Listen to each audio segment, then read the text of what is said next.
Assalamualaikum, di pembahasan kita kali ini, kita akan coba bedah satu kata yang sering banget kita ucapin, tapi mungkin maknanya seringkali berhenti di bibir aja.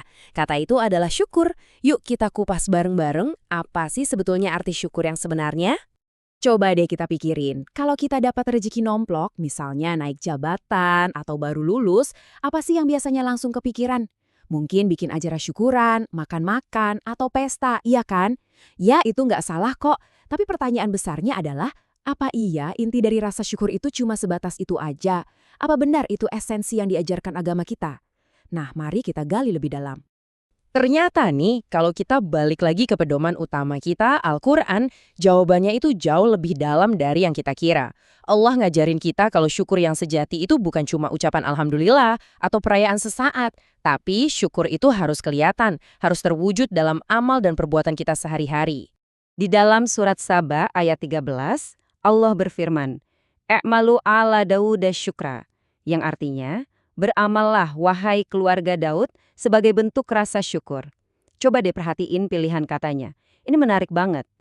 Allah nggak bilang ucapkanlah atau rayakanlah, tapi i'malu yang artinya beramallah atau bekerjalah. Ini pesan yang kuat banget yang nunjukin kalau syukur itu adalah kata kerja, sebuah tindakan yang aktif. Para ulama, misalnya Imam Ibnu Katsir, makin memperjelas makna ini. Syukur itu artinya kita menggunakan semua nikmat yang Allah kasih, mau itu waktu luang, kesehatan, atau harta, buat melakukan hal-hal yang Allah suka. Jadi intinya gini, syukur itu bukan cuma perasaan di hati atau kata-kata di lisan, tapi sebuah praktek yang nyata. Terus gimana sih contoh nyatanya syukur lewat perbuatan itu? Nah, kita nggak dibiarin bingung. Kita dikasih contoh terbaik lewat kisah Nabi Dawud alaihissalam. Beliau ini adalah contoh sempurna gimana rasa syukur itu diungkapkan. Bukan lewat kata-kata, tapi lewat ibadah yang luar biasa. Dan ini bukan pujian biasa loh. Pujian ini datang langsung dari lisan manusia paling mulia, Rasulullah Shallallahu Alaihi Wasallam, dalam sebuah hadis yang diriwayatkan oleh Imam Bukhari dan Muslim. Ini nunjukin betapa tingginya standar ibadah Nabi Daud yang jadi panutan kita soal syukur yang sejati kepada Allah. Yuk kita lihat detailnya. Ini bukan sholat malam biasa, tapi ada ritme yang sangat disiplin. Jadi begini, pertama, beliau tidur di separuh malam pertama, kasih hak buat badannya istirahat. Kedua, beliau bangun dan sholat di sepertiga malam berikutnya, di waktu yang paling mustajab. Dan ketiga, beliau tidur lagi di seperenam malam terakhir buat ngumpulin energi. Keren kan? Ini wujud syukur yang teratur dan penuh dedikasi. Nggak cuma salatnya, puasanya juga luar biasa. Pola selang-seling yang konsisten. Sehari puasa, sehari enggak. Ini dikenal sebagai puasa yang paling Allah cintai.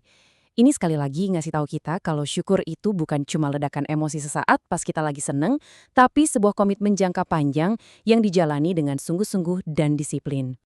Oke, setelah kita lihat dalil dari Al-Quran dan teladan yang luar biasa dari Nabi Daud, sekarang kita bisa narik kesimpulan penting nih. Ini tentang gimana kita mendefinisikan ulang, mengubah cara kita melihat dan mempraktekkan rasa syukur. Dan bedanya itu jelas banget bisa kita lihat di sini. Di satu sisi ada yang namanya seremoni, pesta, perayaan, atau sekedar ucapan yang mungkin cuma di permukaan aja. Tapi di sisi lain ada syukur sejati, amal yang nyata, ibadah yang konsisten kayak sholat malam dan puasa. Nah, pertanyaan buat kita renungkan bareng-bareng, kira-kira ekspresi syukur kita selama ini lebih sering ada di kotak yang mana ya? Jadi, inilah pesan utama yang bisa kita bawa pulang dari pembahasan kali ini.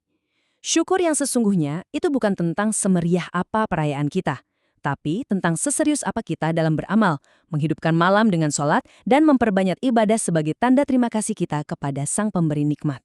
Mari kita tutup dengan doa ini, semoga Allah membimbing kita semua untuk menjadi hambanya yang benar-benar bersyukur lewat perbuatan, dan semoga Dia menerima setiap amal ibadah yang kita lakukan. Amin. Allahu Ta'ala a'lam bishawab.